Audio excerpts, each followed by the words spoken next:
Hello friends, this is Pooja Srivastava. Welcome to Studies on 86. इस video में हम बात करेंगे बाल विकास एवं शिक्षा शास्त्र की, जो कि सभी टीचिंग एग्जाम्स में पूछा जाता है, चाहे वो टेट हो या सी टेट हो। जितने भी लोग सी टेट या टेट का प्रिपरेशन कर रहे हैं, उन्हें इस वीडियो से काफी ज्यादा हेल्प मिलने वाला है, क्योंकि ये video series specially TET C TET को टारगेट रखते हुए बनाया जा रहा है। सीडीपी के प्रैक्टिस 3 में हम कुछ 10 मोस्ट इंपॉर्टेंट प्रश्नों पर फोकस करेंगे और प्रश्नों के पैटर्न को समझने का प्रयास करेंगे। तो आइए चलते हैं, कुछ 10 प्रश्न हैं इसमें, उनको समझते हैं।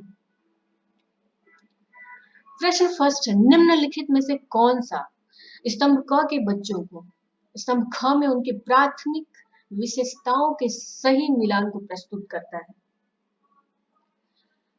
प्रतिभाशाली बालक, अधिगम अशक्तता, सृजनात्मक, अवधान कमी, अति सक्रियता, व्यतिक्रम।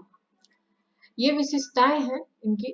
धारा प्रवाह पढ़ने में कमी, मूल संसाधनों के बारे में सोच सकता है, आसानी से विचलित होने की आदत, शीघ्रता से एवं स्वतंत्र रूप से सीखने की योग्यता। इनको मिलान करना है हमें इन बालकों से। तो अगर बात करें हम प्रतिभाशाली बालक की, तो प्रतिभाशाली बालक जो हैं, क्या है, ऐसे बालक में शीघ्रता से एवं स्वतंत्र रूप से सीखने की योग्यता होती है। इनका हो जाएगा फर्स्ट का डी हो जाएगा। अधिगम अशक्तता वाले बालक यानी लर्निंग डिसेबल्ड जो बालक होते हैं, ऐसे बच्चों को धारा प्रवाह पढ़ने में दिक्कत होती है। ठीक है। सृजनात्मक बालक की अगर बात करें, तो ऐसे बच्चे मूल संसाधनों के बारे में सोच सकते हैं। और अंत में है एडीएचडी वाले बालक, ये बालक आसानी से विचलित हो जाते हैं। ये इनकी विशेषताएं हैं। सही उत्तर होगा ए, डी, ए, बी एंड सी। चलते हैं नेक्स्ट प्रश्न की तरफ। नेक्स्ट प्रश्न है, संरचनात्मक दृष्टिकोण के अनुसार अधिगम डैश है। ऑप्शन है, एक निष्क्रिय एवं व्यक्तिपरक प्रक्रिया है, जानकारी अर्जन करने की प्रक्रिया है, अनुभव के परिणाम के रूप में व्यवहार में एक परिवर्तन होने की प्रक्रिया है, या फिर ऑप्शन डी, एक सक्रिय एवं सामाजिक प्रक्रिया है। प्रश्न में बात किया गया है कंस्ट्रक्टिविस्ट फ्रेम की। और संरचनात्मक दृष्टिकोण की अगर बात करें, तो वहां पे जीन पियाजे और लेव वाइगोत्स्की का नाम जरूर आता है। सबसे पहले अगर जीन पियाजे की बात करें, तो इन्होंने क्या दिया है, संज्ञानात्मक विकास का सिद्धांत दिया है इन्होंने। और ये एक स्विट्जरलैंड के मनोवैज्ञानिक हैं। और इन्होंने क्या कहा है, इनके अनुसार ज्ञान अधिगमकर्ता द्वारा सक्रिय रहकर सृजन किया जाता है। ध्यान दीजिएगा मेरी बातों पे, सक्रिय रहकर सृजन किया जाता है, ठीक है, न कि निष्क्रिय रहकर वातावरण द्वारा प्राप्त किया जाता है। यानी जीन पियाजे सक्रियता की बात करते हैं, वहीं पर अगर हम लेव वाइगोस्की की बात करें, जो कि रूस के मनोवैज्ञानिक हैं, इन्होंने समाज रचनावाद से प्रभावित होकर संज्ञानात्मक विकास पर कार्य किया। और क्या किया, कार्य किया, जो कि व्यक्तिगत रूप से सामाजिक अंतःक्रिया की सहायता से वातावरण द्वारा ज्ञान के निर्माण पर बल देता है। यानी लेव वाइगोत्स्की सामाजिक अंतःक्रिया की बात करते हैं और जीन पियाजे सक्रियता की बात करते हैं। तो इन दोनों के दृष्टिकोण के अनुसार सही उत्तर होगा डी, एक सक्रिय एवं सामाजिक प्रक्रिया है। नेक्स्ट प्रश्न की तरफ चलते हैं। नेक्स्ट प्रश्न है, निम्नलिखित में से कौन प्राथमिक समाजीकरण माध्यम है? विद्यालय, सरकार, मीडिया या फिर परिवार?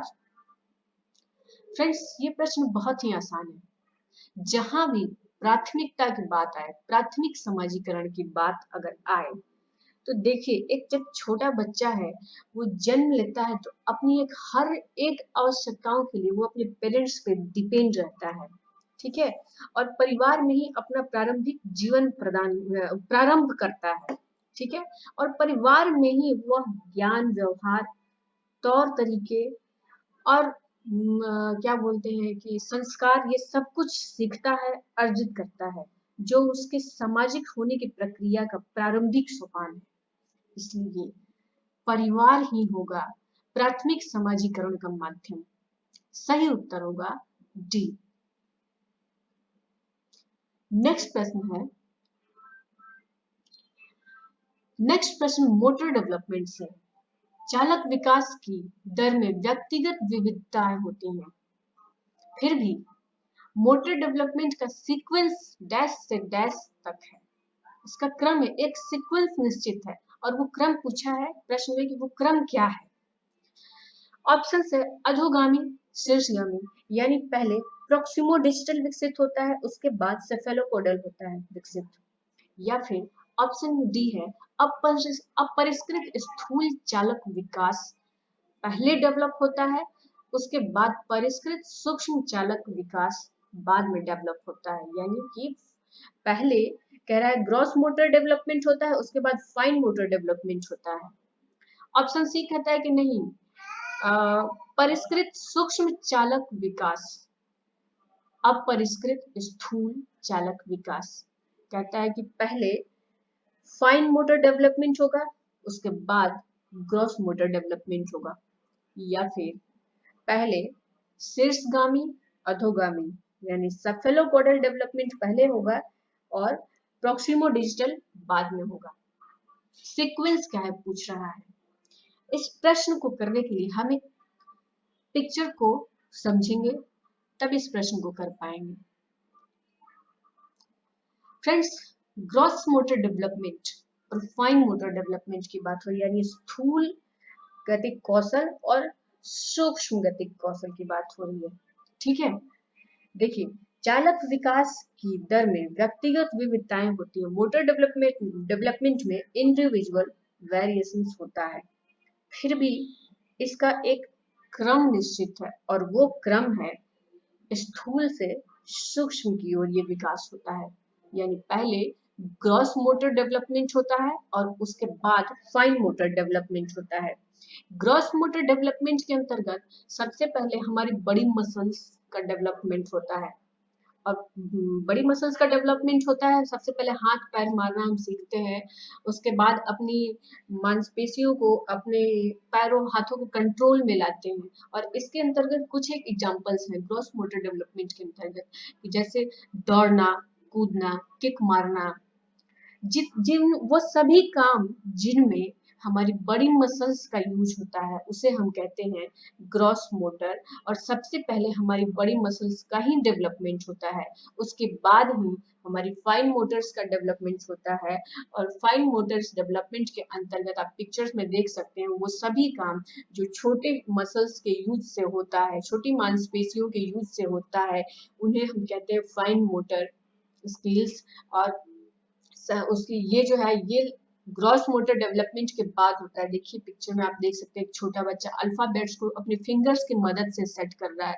या फिर इसके कई उदाहरण हैं, जैसे छोटी मांसपेशियों की मदद से आईलाइनर लगाना, स्वेटर बुनना, या फिर सुई में धागे डालना, ये सभी जो है फाइन मोटर स्किल्स हैं। ठीक है, तो चलते हैं प्रश्न की तरफ। सही उत्तर होगा बी, पहले स्थूल चालक विकास होता है, उसके बाद सूक्ष्म चालक विकास होता है। यानी पहले क्या होता है, ग्रॉस मोटर डेवलपमेंट होता है, फिर उसके बाद फाइन मोटर डेवलपमेंट होता है।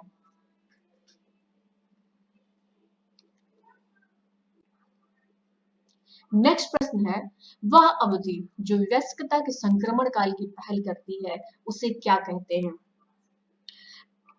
मध्य बाल्यावस्था, पूर्व क्रियात्मक अवधि, बाल्यावस्था की समाप्ति, या फिर किशोरावस्था। फ्रेंड्स, प्रश्न बहुत ही आसान है, लेकिन ऑप्शंस ने परीक्षार्थियों को कंफ्यूज कर दिया था। ये प्रश्न आपने एक मनोवैज्ञानिक का नाम सुना होगा जिनका नाम है स्टेनले हॉल। उन्होंने क्या कहा है, स्टेनले हॉल ने, जो कि एक अमेरिकन साइकोलॉजिस्ट है, उन्होंने किशोरा अवस्था को तूफान एवं तनाव की अवस्था कहा है। सही उत्तर होगा डी, किशोरा अवस्था में होने वाले शारीरिक, मानसिक, सामाजिक तथा प्रौढ़ावस्था के बीच का संक्रमण काल होने के कारण इसे जीवन का सर्वाधिक कठिन काल माना गया है। संक्रमण काल भी इसी को कहते हैं। नेक्स्ट प्रश्न है, मौखिक संवाद जो बच्चे अपने आप से करते हैं उन्हें लेव वाइगोत्स्की क्या कहते हैं? ये है लेव वाइगोत्स्की, जो कि एक रूस के मनोवैज्ञानिक हैं। ठीक है, लेव वाइगोत्स्की क्या कहते हैं? मौखिक संवाद जो बच्चे अपने आप से करते हैं उन्हें लेव वाइगोत्स्की प्राइवेट स्पीच कहते हैं, यानी व्यक्तिगत वार्ता कहते हैं। यही प्रश्न अगर दूसरे तरीके से आ जाए कि जीन पियाजे क्या कहते हैं, तो आंसर बदल जाएगा। आंसर हो जाएगा, मौखिक संवाद जो बच्चे अपने आप से करते हैं उन्हें जीन पियाजे अहम केंद्रित वार्ता कहते हैं, ईगो सेंट्रिक स्पीच कहते हैं, और वो कहते हैं कि इसका कोई महत्व नहीं है। ठीक है, इस प्रश्न का सही उत्तर हो गया व्यक्तिगत वार्ता। नेक्स्ट प्रश्न की तरफ चलते हैं। नेक्स्ट प्रश्न है, खिलौने, पहनावे की वस्तुएं, घरेलू सामग्रियां, व्यवसायों एवं रंगों को विशिष्ट लिंग के साथ संबंधित करना क्या प्रदर्शित करता है? जेंडर रूढ़िवादिता, जेंडर सिद्धांत, जेंडर प्रासंगिकता, या फिर विकसित जेंडर पहचान। फ्रेंड्स, यहाँ से इस टॉपिक से एक प्रश्न निश्चित ही रहता है सीटेट में, एक नंबर कहीं नहीं गया है। लैंगिक रूढ़िवादिता में क्या होता है? लैंगिक रूढ़िवादिता में किसी लिंग विशेष को किसी कार्य विशेष से या किसी खास भूमिका से जोड़कर देखा जाता है, और इस तरह की रूढ़िवादिता समाज को गतिहीन दिशा में ले जाता है। इस प्रश्न का सही उत्तर होगा जेंडर रूढ़िवादिता। जेंडर रूढ़िवादिता से एक प्रश्न हमेशा सीटेट में रहता है। नेक्स्ट प्रश्न है, एक प्रारंभिक कक्षा कक्ष में एक बच्ची अपने साथ जो अनुभव लाती है उसकी उपेक्षा करनी चाहिए, उस पर ध्यान नहीं देना चाहिए, या फिर उन्हें शामिल कर उनका संचय करना चाहिए, या फिर उसे अस्वीकार कर देना चाहिए? यहाँ पर फ्रेंड्स ध्यान देने वाली बात है, प्रश्न पूछ रहा है प्रारंभिक कक्षा कक्ष की। ठीक है, और प्रारंभिक कक्षा कक्ष में जो बच्चे आते हैं बहुत छोटे होते हैं, और बच्चे घर परिवार एवं परिवेश से जिन अनुभवों को लेकर के आते हैं वो बहुत ही समृद्ध होते हैं। बच्चे अपनी प्रारंभिक विद्यालय में अपनी भाषा, अपने अनुभव और दुनिया को देखने का अपना नजरिया, ये सब कुछ लेकर के आते हैं।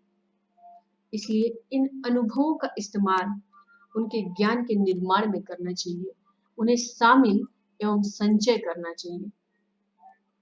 सही उत्तर होगा सी। नेक्स्ट प्रश्न की तरफ चलते हैं। बहुत ही कॉमन सा प्रश्न है हिंज वाली, जो कोहलबर्ग के नैतिक विकास के सिद्धांत से लिया गया है। आइए इस प्रश्न को करते हैं। एक बच्चा तर्क प्रस्तुत करता है कि हिंज को दवाई की चोरी नहीं करनी चाहिए थी। क्यों नहीं करनी चाहिए थी भाई? वह दवाई जो उसकी पत्नी की जान बचाने के लिए बहुत जरूरी है, क्योंकि यदि वह ऐसा करता है तो वह पकड़ा जाएगा और जेल भेज दिया जाएगा। क्योंकि वो यदि वह ऐसा करता है तो पकड़ा जाएगा और जेल भेज दिया जाएगा, इसलिए हिंज को दवाई की चोरी नहीं करनी चाहिए थी, बच्चा कह रहा है।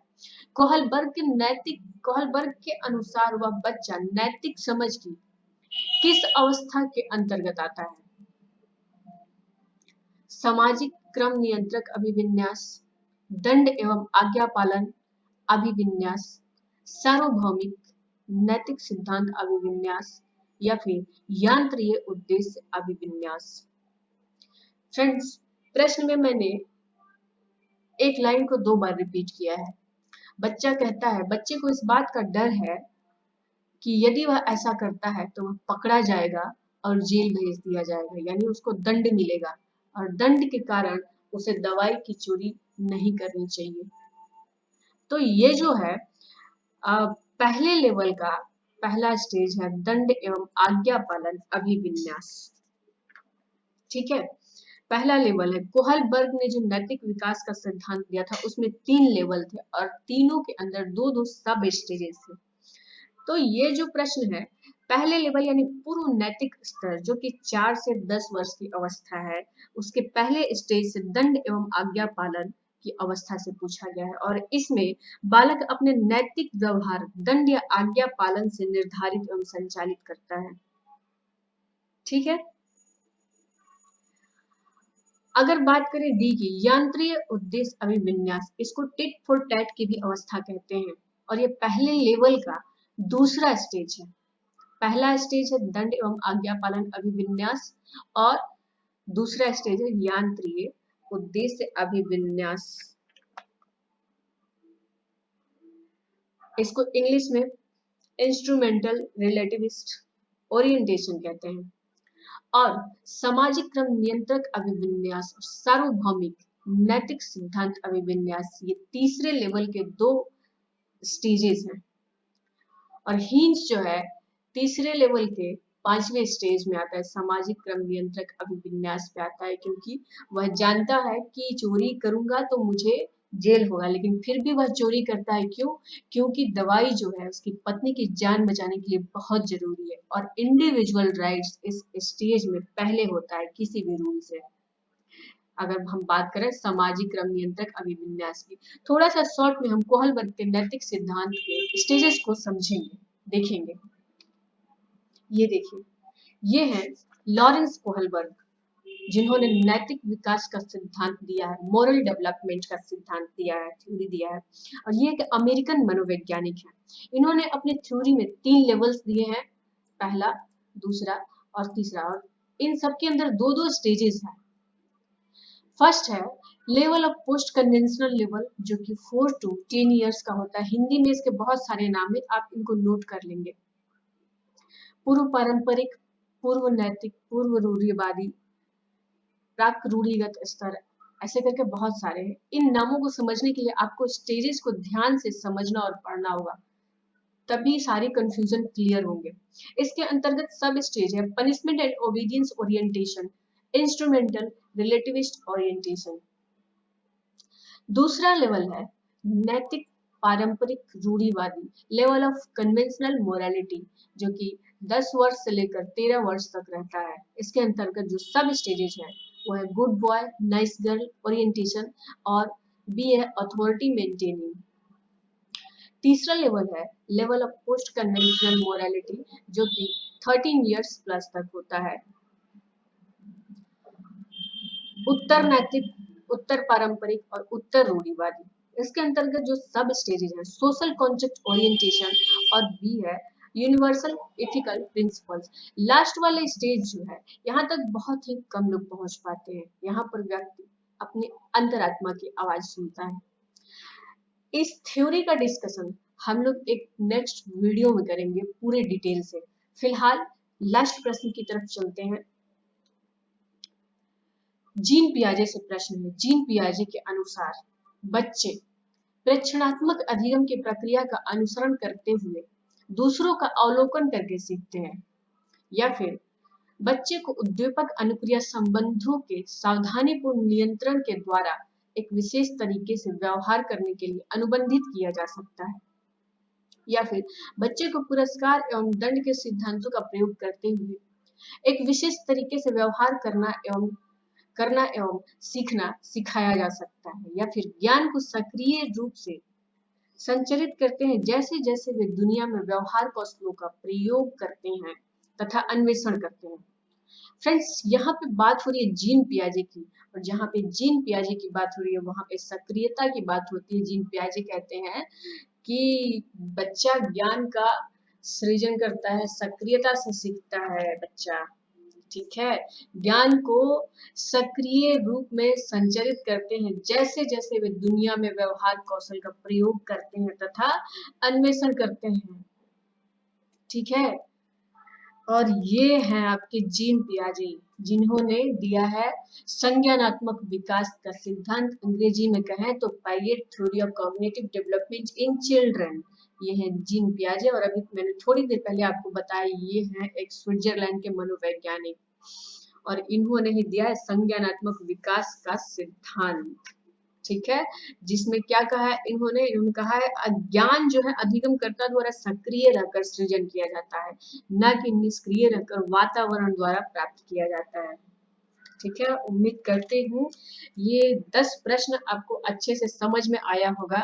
किसी भी प्रश्न में किसी भी तरह की कोई भी कंफ्यूजन है, आप कमेंट बॉक्स में कमेंट करके पूछ सकते हैं। सीडीपी से रिलेटेड कुछ भी पूछना है, सी टेट टेट से रिलेटेड कुछ भी पूछना है, आप कमेंट बॉक्स में कमेंट करके पूछ सकते हैं। लाइक शेयर सब्सक्राइब अगर अभी तक ना किया हो तो कर दीजिएगा, क्योंकि इससे हमें मोटिवेशन मिलता है और भी बेहतर वीडियोस बनाने का। तो फ्रेंड्स, इसी के साथ समाप्त करते हैं, मिलते हैं नेक्स्ट वीडियो सीरीज में कुछ ऐसे ही महत्वपूर्ण प्रश्नों के साथ। तब तक के लिए जय हिंद।